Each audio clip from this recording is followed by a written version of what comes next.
Mesdames, Mesdemoiselles, Messieurs, bienvenue sur le plateau de C'est mon choix. Aujourd'hui, une émission spéciale qui ne laissera personne indifférent. En effet, l'actualité récente les a une fois de plus mis dos à dos, face à face. Bref, il fallait leur donner la parole afin de mieux comprendre ses comportements et enterrer pour toutes la hache ou plutôt le sabre de Dieu. Je vous demande donc d'accueillir M. Jacques Sparrow, descendant du célèbre pirate exerçant lui-même sa profession.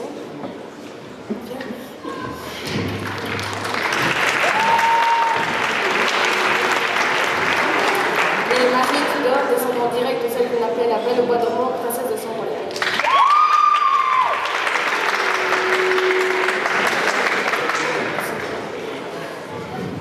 Bonjour. Salut. Bonjour. Nous avons beaucoup de chance de vous avoir sur le plateau. Votre emploi du temps très chargé. Oui, depuis les récents événements, je suis fort sollicitée pour porter la parole des princesses à travers le monde. Car nous en avons marre d'être traités comme des objets sans valeur. Nous avons une âme, une parole, un cœur. Ah bah ça c'est sûr hein, que vous avez une parole. On n'entend que vos jacassements, vous ne faites que ça, bla bla bla. Vous avez surtout les ongles que vous aiguisez hein, pour mieux nous écorcher et dont vous êtes si fiers que s'ils cassent c'est comme si la terre entière allait s'effondrer. Nous prenons soin de nous, Monsieur Sparrow. Vous autres pirates, vous êtes sales et vous ne voyez que la force et la violence. Pour vous, une princesse, cela ne peut que se conquérir. On les enlève aussi parfois. Vous vous plaignez, mais si on a le malheur de refuser vos faveurs, alors ou de vous rendre votre liberté. Alors là, vous pleurez comme de petits bébés en mangeant des pots de Nutella entiers à la cuillère d'air. Je vois que le débat est déjà bien enclenché, mais avant toute chose, pouvez-vous nous dire ce que fait l'identité du pirate? C'est très simple. Le pirate, c'est un code d'honneur. Un sabre, un navire et un esprit de corps. La piraterie, c'est plus qu'un métier. C'est un style de vie. On dort pirate, on mange Et pirate. évidemment, aucune princesse parmi les pirates. Ah non, ce n'est pas leur place. La princesse, elle reste au port et s'occupe du repos du guerrier et de sa famille. N'est-ce pas un peu rétrograde? Non, les rôles sont clairs et ordonnés. Si la société actuelle s'était construite sous l'ordre de la piraterie, elle n'en serait pas ce qu'elle est aujourd'hui. Et qu'est-ce qu'elle est aujourd'hui? Un beau foutoir. La société actuelle est bien plus pirate que vous ne le laissez entendre. Qui domine le plus au poste? Les pirates. Qui a le plus haut salaire? Encore des pirates. Qui doit se battre aujourd'hui pour les droits les plus élémentaires? Les pirates? Non, bien sûr. Nous, les princesses.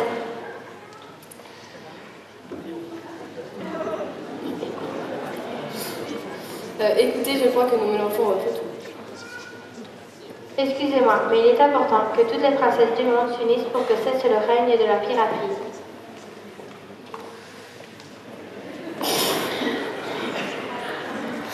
Vous ne pensez pas que nous pouvons vivre en harmonie, princesse et pirate? Je sais pas. Nous autres pirates, nous sommes faits pour dominer. Nous qui avons le sabre. La princesse, elle, a le navire. Je ne comprends plus rien à vos allégories. Ce qu'il veut dire, pour être clair, est un peu cru.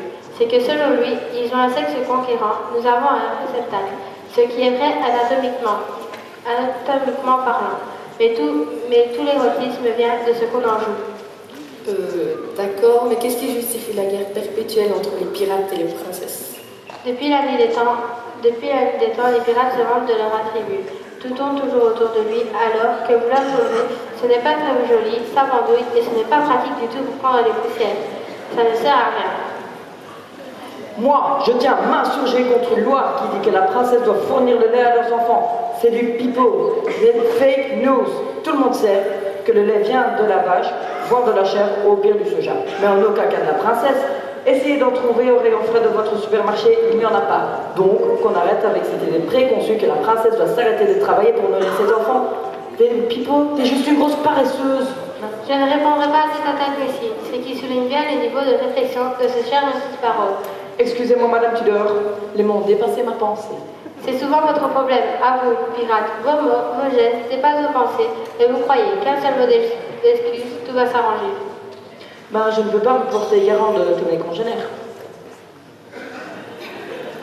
Bon, je crois que nous réglerons définitivement pas le différend entre les pirates et les princesses, mais un dernier mot pour conclure cette émission. Honneur aux dames. Malgré nos différends, il faut savoir qu'on peut être princesse, aimer les pirates et les respecter, car c'est nos différences qui nous attirent. Je n'ai plus rien à ajouter. Mesdames, Mesdemoiselles, Messieurs, chers pirates, princesses, je vous quitterai donc sur ces mots d'Alfred de Musset.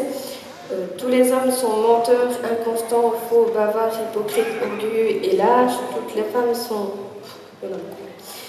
perfides, artificieuses, vaniteuses, curieuses et dépravées. Le monde est qu'un égout sans fond où le phoque le plus informe rampe et se tordent sur des montagnes de fange. Mais s'il y a au monde une chose sainte et sublime, c'est l'union d'un de ces êtres si imparfait et si affreux.